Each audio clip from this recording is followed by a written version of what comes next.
इस वीडियो में हम लोग कुछ एल्डिहाइड कीटोन और एल्कोहल को डिस्टिंग्विश करने वाले हैं। मीन्स उनके अंदर हम डिफरेंशिएट करेंगे एक रिएक्शन के थ्रू। तो जनरली होता क्या है कि कुछ स्पेसिफिक रिएक्शन होते हैं जो एल्डिहाइड के लिए, कीटोन के लिए या फिर एल्कोहल के लिए होते हैं। यहाँ पे एक रिएक्शन है जो किसी स्पेसिफिक एल्डिहाइड को, कीटोन को और एल्कोहल को, तीनों को आसानी से आइडेंटिफाई कर सकते हैं। तो हाँ, हम लोग यहाँ पे आइडोफॉर्म टेस्ट की बात करने जा रहे हैं। तो आइडोफॉर्म टेस्ट होता क्या है और कैसे इसको यूज करके हम किसी स्पेसिफिक एल्डिहाइड को, कीटोन को और एल्कोहल को किसी दूसरे एल्डिहाइड, कीटोन और एल्कोहल से डिस्टिंग्विश कर पाएंगे, मीन्स सेपरेट कर पाएंगे, उसी को हम लोग यहाँ पे देखेंगे। तो स्टार्ट हमारा होगा सबसे पहले आइडोफॉर्म टेस्ट से कि ये है क्या और यहाँ पे रिएजेंट हम लोग कौन सा यूज करेंगे, उसके बाद उसके एग्जाम्पल पे आएंगे। तो चलिए, आप लोगों का मोस्ट वेलकम है इस वीडियो में। Let start the video. तो इस रिएक्शन में क्या होता है, कुछ स्पेसिफिक एल्डिहाइड, कीटोन या एल्कोहल को हम लोग यूज करेंगे और इसका रिएक्शन हम लोग कराते हैं I2 मीन्स आयोडीन इन NaOH मीन्स NaOH के सोल्यूशन में हम लोग थोड़ा सा आयोडीन यूज करते हैं। तो ये इसके साथ रिएक्शन करके आइडोफॉर्म बनाता है। जैसे आपने क्लोरोफॉर्म पढ़ा होगा CHCl3, ऐसे आइडोफॉर्म होता है CHI3। और ये जो आइडोफॉर्म है ये येलो कलर का एक प्रेसिपिटेट बनता है और ये येलो कलर इसका स्पेसिफिक कलर है, इसलिए हम लोग इसके कलर से आसानी से पहचान लेते हैं कि आइडोफॉर्म कहीं पे बना है या फिर नहीं। तो यहाँ पे रिएजेंट आपको याद रखना है, हमेशा आयोडीन इन NaOH सोल्यूशन यूज किया जाएगा। अब यहाँ पे इस रिएजेंट को डायरेक्टली किसी किसी रिएक्शन में NaOI लिख के दिया जाता है। एक इसका H और एक I, HI के फॉर्म में बाहर हो जाता है। ये इसके साथ रिएक्शन करके NaOI बनाता है। तो जो मेन रिएजेंट इसका यही है, रिएक्शन में जो पार्टिसिपेट करेगा। अभी हम इसका रिएक्शन आपको दिखाएंगे कैसे होता है। तो इसके साथ भी रिएक्शन कभी कभी आपसे पूछ लिया जाता है। इसका नाम है सोडियम हाइपोआयोडाइट। तो रिएक्शन आपसे पूछ लेगा what happen when alcohol, ketone और एल्डिहाइड, इसका फॉर्मूला लिख के देगा, रिएक्ट विद सोडियम हाइपोआयोडाइट। तो सोडियम हाइपोआयोडाइट अगर वो नाम दे देगा तो हो सकता है ये फार्मूला ना दे, तो आपको वहाँ पे कंफर्म होना चाहिए कि वो यही रिएक्शन पूछा जा रहा है आपसे। बाकी यहाँ पे कौन सा एल्डिहाइड, कीटोन और एल्कोहल होगा जो इस रिएक्शन को देगा, वो एक स्पेसिफिक एल्डिहाइड, कीटोन है। तो आपको चेक करने के लिए करना क्या है, आपको बस देखना है कि किसी भी एल्डिहाइड के अंदर टर्मिनल पे CH3CO ये फंक्शनल ग्रुप प्रेजेंट है कि नहीं। अगर टर्मिनल पे ये ग्रुप प्रेजेंट रहेगा, वो चाहे एल्डिहाइड हो या फिर कीटोन, ये सभी आइडोफॉर्म टेस्ट देते हैं। इसके अलावा अगर ये ग्रुप टर्मिनल पे आपको प्रेजेंट होता हुआ दिखाई नहीं दे किसी भी एल्डिहाइड और कीटोन में, तो आप समझ लीजिए कि वो कभी भी आइडोफॉर्म टेस्ट नहीं देगा। सेम ऐसे एल्कोहल में टर्मिनल पे आपको CH3CHOH दिखाई देना चाहिए। तो इसकी एक बॉन्डिंग अभी इनकम्प्लीट है, मतलब यहाँ पे आप कोई भी हाइड्रोकार्बन की चेन लगा सकते हैं, आप बिल्कुल फ्री हैं इसके लिए। इवन आप यहाँ पे हाइड्रोजन लगा के इसको CH2OH बना सकते हैं, उसके लिए भी आप फ्री हैं। बस यहाँ पे ध्यान क्या देना है कि CH3 के बाद सेकेंड कार्बन पे CH होना जरूरी है, इसके साथ ये आपका हाइड्रोक्सिल ग्रुप। अगर इस H को आपने रिप्लेस कर दिया किसी भी हाइड्रोकार्बन की चेन से, मतलब आपने एल्कोहल टर्शियरी बना दी। टर्शियरी मतलब जिसमें कार्बन के साथ 3 हाइड्रोकार्बन की चेन अटैच रहेगी और इसके साथ ये OH ग्रुप प्रेजेंट रहेगा। तो ये कभी भी आइडोफॉर्म टेस्ट नहीं देगा, क्योंकि इसके साथ टर्मिनल पे आपने OH तो लगाया सेकेंड कार्बन पे, मीन्स ये H नहीं आया इसके साथ, इसलिए रिएक्शन नहीं देगा। सेम ऐसे एल्डिहाइड कीटोन जो आप बात कर रहे हो, इसके साथ भी हमने एक वैलेंसी अभी फ्री रखी हुई है। तो इस वैलेंसी को भी आप हाइड्रोजन से पूरा कर सकते हैं, किसी भी हाइड्रोकार्बन की चेन से पूरा कर सकते हैं, लेकिन आप यहाँ पे OH नहीं लगा सकते, मतलब इसको एसिड नहीं बना सकते। अगर आपने इसको एसिड बना दिया तो फिर ये आइडोफॉर्म टेस्ट कभी नहीं देगा, मतलब एसिड आइडोफॉर्म टेस्ट नहीं देता। केवल एल्डिहाइड, कीटोन और एल्कोहल देगा जिसमें एल्डिहाइड और कीटोन में टर्मिनल पे ये ग्रुप दिखना चाहिए और एल्कोहल में टर्मिनल पे ये ग्रुप दिखाई देना चाहिए। ठीक है, तो चलिए सबसे पहले मैं आपको रिएक्शन बताता हूँ कि इसमें होता क्या है, उसके बाद एक एग्जाम्पल पे चलेंगे।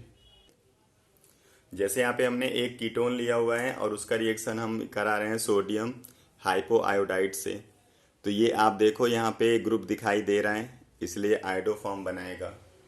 तो इसमें हम लोगों को प्रोडक्ट कैसे बनाना है इसको देखिए।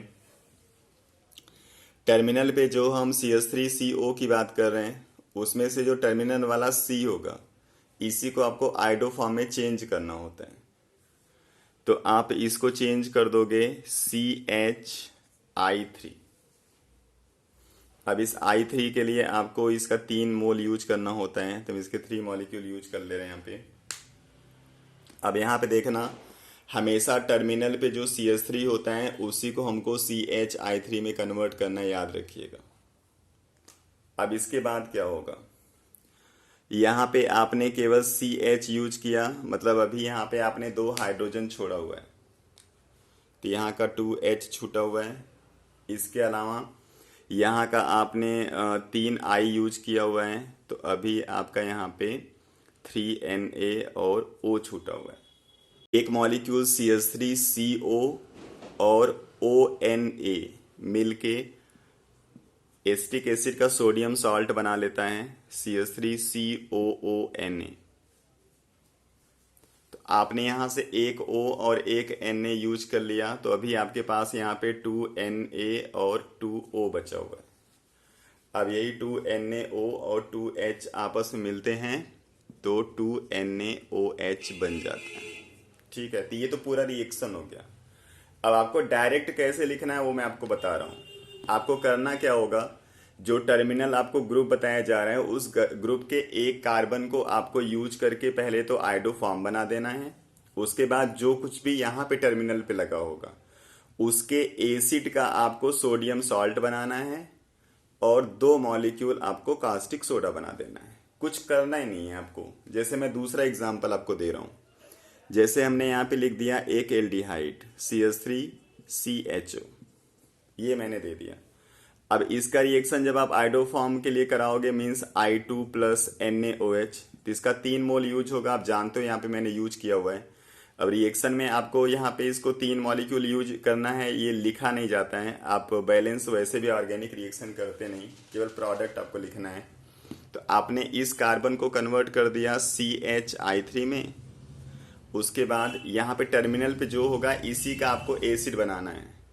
तो अब टर्मिनल पे हाइड्रोजन है, तो यानी कि आपको फार्मिक एसिड बनाना होगा HCOOH, और इसका सोडियम सॉल्ट बनता है, इसलिए आपने इसके साथ Na लगा दिया और 2NaOH लगा दिया, आपका काम हो गया।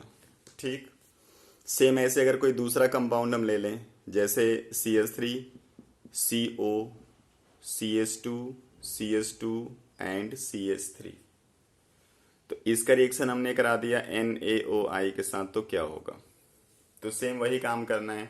इस टर्मिनल कार्बन को हमने आयोडो फॉर्म में कन्वर्ट कर दिया।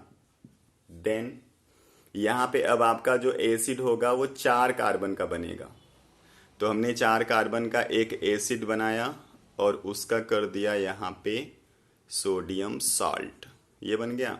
साथ में 2 मॉलिक्यूल कास्टिक सोडा, आपका काम हो गया। तो आयोडो फॉर्म रिएक्शन यही है और ऐसे आपको करना होता है।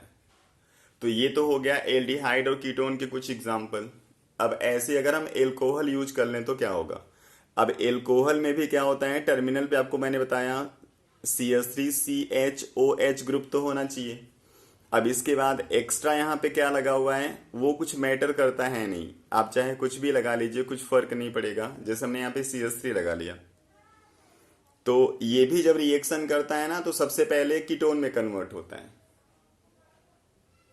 तो कीटोन में कन्वर्ट होगा तो फिर यही वाला रिएक्शन दोबारा आ जाता है। तो पहले इसका रिएक्शन किसके साथ होगा, NaOI के साथ होता है, उसके एक मॉलिक्यूल के साथ, और ये कन्वर्ट होता है कीटोन में। तो आपका जो ये CHOH है इसी को C डबल बॉन्ड O आपको बनाना है, ये दोनों ग्रुप एज इट इज रहेंगे। तो यहाँ पे चाहे जितनी लंबी चेन रहे कोई फर्क नहीं पड़ेगा। यहाँ का तो एक ही कार्बन कराएगा, आप जानते हो टर्मिनल पे ये आना चाहिए। तो ये ग्रुप आप चाहे जितना बड़ा कुछ भी लगा लो, कोई फर्क नहीं पड़ेगा, बस आपको CHOH को CO करना है। तो हमने CH3CO और CH3 कर दिया, और साथ में इसके क्या बनेगा उसको देख लीजिए। यहाँ पे NaI बनता है और एक मॉलिक्यूल वाटर का बनता है। ये जो O है यहाँ से बाहर निकल जाता है, NaI में कन्वर्ट होगा, और ये O और एक H यहाँ का जो बाहर जा रहा है वो मिलके वाटर बना लेते हैं। बस अब इसके बाद वाला जो रिएक्शन होगा आप जानते हो, इसके एक मॉलिक्यूल के साथ इसका 3 मॉलिक्यूल रिएक्ट करके आइडोफॉर्म बना देगा। तो एल्कोहल भी एल्डिहाइड या कीटोन में कन्वर्ट होगा, उसके बाद रिएक्शन होता है। तो इसमें बहुत ज़्यादा कन्फ्यूजन आपको नहीं होना चाहिए। कोई भी एल्डिहाइड या कीटोन आप यूज करो जिसके टर्मिनल पे जो ग्रुप आपको बताया गया अगर वो आएगा तो वो आइडोफॉर्म टेस्ट देगा। अब मैं कुछ एग्जाम्पल यहाँ पे लिखने जा रहा हूँ और उसमें हम लोग चेक करेंगे कि कौन सा कंपाउंड आइडोफॉर्म टेस्ट देगा और कौन सा नहीं देगा। तो चलिए एग्जाम्पल पे, तो यहाँ पे हमने कुल 10 एग्जाम्पल्स लिखे हुए हैं। तो इसमें पेयर ऑफ कंपाउंड आपको दिया जाता है और बोला जाता है इनको डिस्टिंग्विश करने के लिए। तो डिस्टिंग्विश करने के बहुत सारे तरीके हैं। तो हम यहाँ पे केवल आइडोफॉर्म को चेक करेंगे कि कौन सा कंपाउंड इसमें है जो आइडोफॉर्म टेस्ट देगा। इसके लिए फंक्शनल ग्रुप कौन सा प्रेजेंट होना चाहिए टर्मिनल पे मैंने आपको बता रखा है, उसी को हम लोग चेक करेंगे कि यहाँ पे किसके अंदर वो ग्रुप आ रहा है किसके अंदर नहीं आ रहा है। वो ग्रुप मैं आपको एक बार फिर कंफर्म कर देता हूँ।